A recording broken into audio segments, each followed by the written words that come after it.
Hello friends, welcome back my YouTube channel. आज मैं आपको माँ बमलेश्वरी की कहानी के बारे में बताने जा रही हूँ। माँ की महिमा बहुत निराली है दोस्तों। माँ की कृपा जिन भक्तों पर होती है ना, वो भक्त बहुत खुशकिस्मत होते हैं, बहुत ही भाग्यशाली होते हैं। उन पर माँ की छत्र छाया हमेशा बनी रहती है, उनको कभी भी किसी चीज़ की प्रॉब्लम नहीं होती। तो चलिए आज हम स्टार्ट करते हैं माँ बमलेश्वरी की कहानी।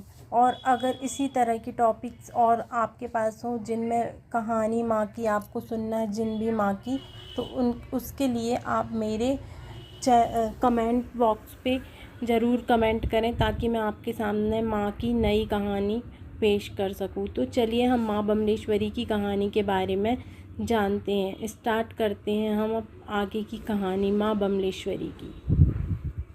दोस्तों, माँ का स्वरूप बहुत भव्य दिव्य है और माँ बहुत ही करुणामयी है। और डोंगरगढ़ में माँ का मंदिर स्थित है, छत्तीसगढ़ के डोंगरगढ़ में। इसे पहले डोंगरा भी कहा जाता था। और आगे की कहानी सुनते हैं हम। यूँ तो देश में हजारों लाखों देवी माँ के मंदिर हैं, लेकिन क्या आप जानते हैं कि देश में एक ऐसा मंदिर है जो लगभग 2200 वर्ष पुराना है और प्रेम कहानी से जुड़ा है। दरअसल छत्तीसगढ़ के राजनांदगांव जिले के डोंगरगढ़ में पहाड़ी पर माँ बमलेश्वरी का भव्य दिव्य मंदिर स्थित है। डोंगरगढ़ में 1600 फीट ऊंची पहाड़ी पर माँ बमलेश्वरी का प्रसिद्ध मंदिर है। मंदिर की अधिष्ठात्री देवी माँ बगलामुखी हैं, जिन्हें माँ दुर्गा का स्वरूप माना जाता है। यहाँ देश के कोने कोने से श्रद्धालु आते हैं। जहाँ माँ का एक मंदिर पहाड़ी पर है तो दूसरा मंदिर नीचे भी है। नीचे मंदिर में प्रतिष्ठित माँ बमलेश्वरी माता की बहन है। माँ बमलेश्वरी माँ बगलामुखी का जागृत स्वरूप है, जो 10 महाविद्याओं में से एक है। यह मंदिर राजा वीरसेन ने बनवाया था। राजा वीरसेन की संतान नहीं थी। पुत्र प्राप्ति के लिए उन्होंने माँ दुर्गा और शिव की आराधना की, जिससे प्रसन्न होकर माँ ने उन्हें पुत्र रत्न दिया। चलिए अब जानते हैं यहाँ की प्रेम कहानी के बारे में। एक कामकंदला नाम की नर्तकी थी। वो देखने में बहुत ही सुंदर थी और माधवानल उससे बहुत प्रेम करता था। तो माधवानल और उसकी प्रेम की चर्चा विख्यात थी, जिससे विक्रमादित्य ने सोचा कि हम इनके प्रेम की परीक्षा लेते हैं।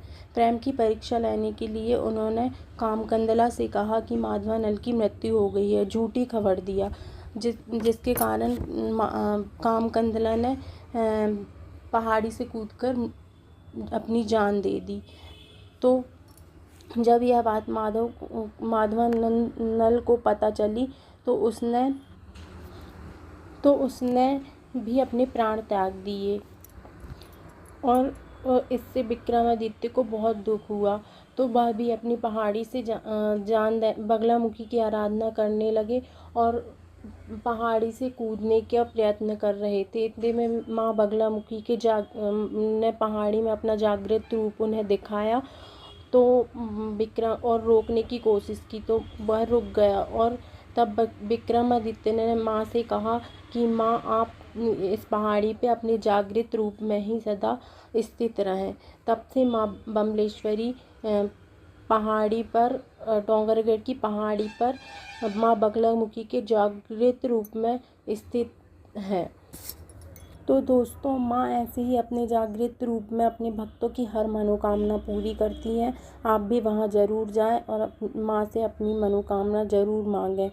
आपको पता है इतना सुंदर मंदिर है वहाँ पर। पहाड़ियों पर 1100 सीढ़ियाँ हैं।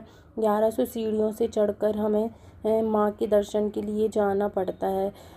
और वहाँ पे और वहाँ पे रोपवे की व्यवस्था भी है।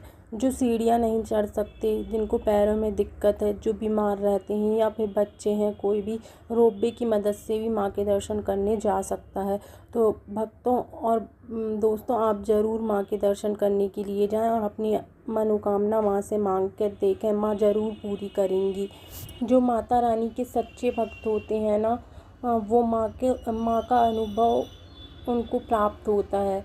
आप वहाँ उस मंदिर में जाके माँ की मूरत को देख के आपको एक अलग सा अनुभव महसूस होगा। माँ का इतना अच्छा स्वरूप है कि आपके रोंगटे खड़े हो जाएंगे, आँखों से आंसू बहने लगेंगे।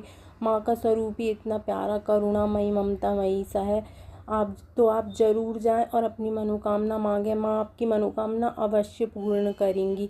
आप बहुत ही प्यारी माँ हैं।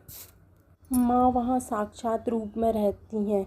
जो भी माँ के भक्त होंगे, जो बिल्कुल सच्चे मन से माँ की पूजा करते हैं ना, वो ये चीज़ अनुभव कर पाएंगे। मैं भी जब भी उस मंदिर में जाती हूँ, मुझे एक अलग सा ही अनुभव होता है। ऐसा लगता है मैं साक्षात माँ को देख रही हूँ, जो मैं कभी किसी मंदिर में महसूस नहीं करती, वो डोंगरगढ़ के उस मंदिर में महसूस करती हूँ। मैं अपना अनुभव शेयर कर रही हूँ आप लोगों से। सच में माँ, ऐसा लगता है साक्षात अपने सामने, साक्षात ही आ गई हो। जैसे एक बच्चा अपनी माँ को देखने के लिए व्याकुल हो जाता है ना, उसी तरह से जब हम मंदिर की माँ के सामने खड़े होते तो हमें ऐसा लगता है माँ हमारे सामने साक्षात प्रकट हो गई हैं। तो भक्तों, आप ज़रूर जाएं वहाँ पर और आपके अनुभव मुझसे ज़रूर शेयर करें। और आप अपनी मनोकामना अपने घर से भी माँ से मांग सकते हैं। माँ बगलामुखी रूप में आपको ज़रूर आपकी मनोकामना पूरी करेंगी। और इसी तरह की वीडियो देखने के लिए मेरे चैनल को सब्सक्राइब करें, लाइक करें और शेयर करें और कमेंट भी करें। थैंक यू दोस्तों। और इसी तरीके से माँ के स्वरूपों के और भी अनेक स्वरूप हैं माँ की, जिनकी कहानी जानने के लिए मुझे कमेंट में ज़रूर बताएं, ताकि मैं नेक्स्ट वीडियो आपके सामने ला सकूं। Thank you.